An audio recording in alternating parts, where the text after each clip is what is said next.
Hello everyone! In this video, I'll show you how to change your phone number in the Instacart app.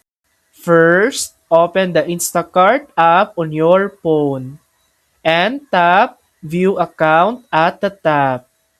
Next, go to Account Settings.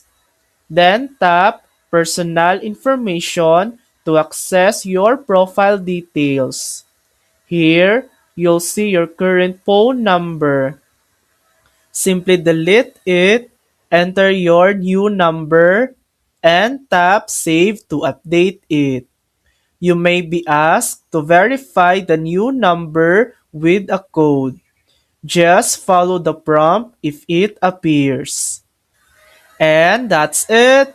Your Instacart phone number is now updated. Thanks for watching.